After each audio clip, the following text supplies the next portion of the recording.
Hey friends, welcome to my 5-minute session. Today we will see how we can filter the data with the dates and how we can filter the data of some specific period and create the dynamic date filters. So keep watching.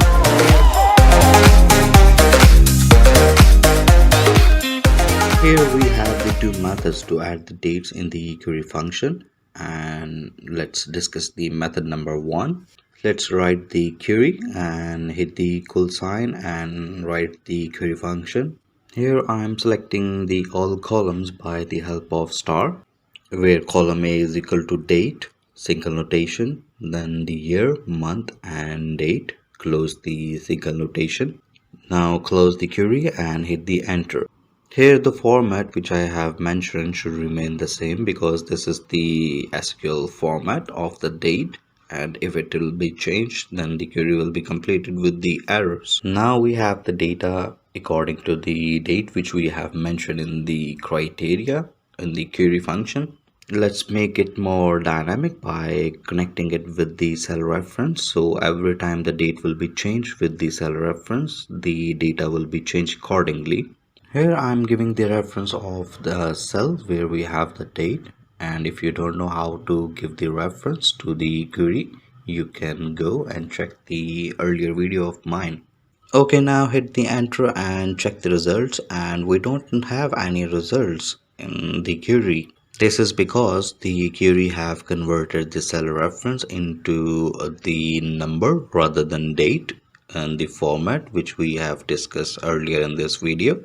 So for the query to work on the dates, we have to convert this number into the format of the date which we have mentioned before.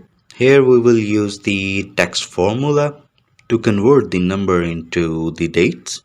Now write the text formula, then the cell reference and comma and second argument which is encoded with the double notation, and mention the format which is year hyphen month hyphen day.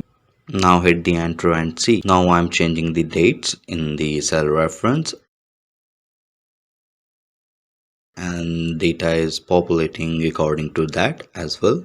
Now point comes that when we will extract the data of some specific period, we will have some issues using this method. The number one issue is when you use a query for specific period extraction, then you have to use a query within a subquery, and the output from the first query will become the text as an output, and when you will apply the dates, that will actually not the dates, that are actually the text. So the second query will manipulate the data and will not give you the exact results as it should have. And if we will manage this glitch somehow, but every time we will change the dates, we will get to know that either the data is correct or not. To get away from this trouble, we will use the method number 2 and see how it is work. For this, we don't have to do anything complex with the query. We just only have to create one new column with our data.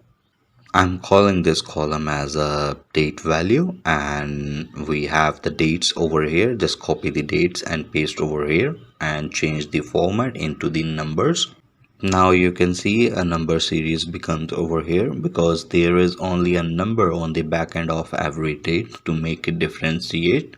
Now I'm removing everything from the criteria in the query and just giving it the cell reference only and just hit the enter.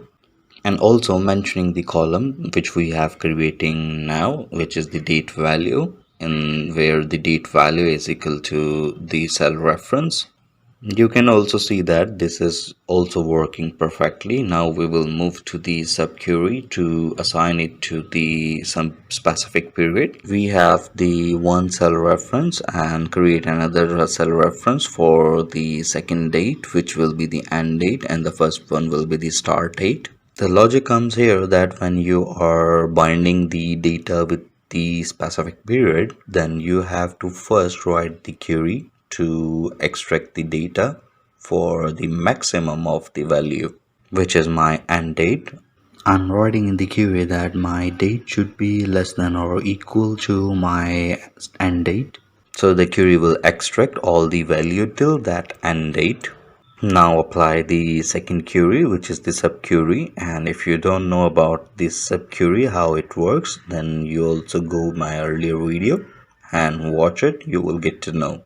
Now here also I'm selecting all columns by a star and also writing that the date should be greater than or equal to my start date. So what we have done, we have limited the data with the end date first, so extract all the values, and then we have limit that data, that is the output, with the start date to limit it with the some specific start range.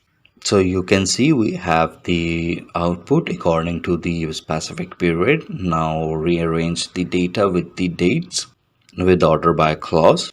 Now change any period from start date till end date and see how it is working. Here we have checked the query with changing the multiple dates and the query is working fine. I hope you have learned the new things with this tutorial. If you have liked this video, so please like, comment and share, and also subscribe the channel and hit the bell icon so you never miss an update from us.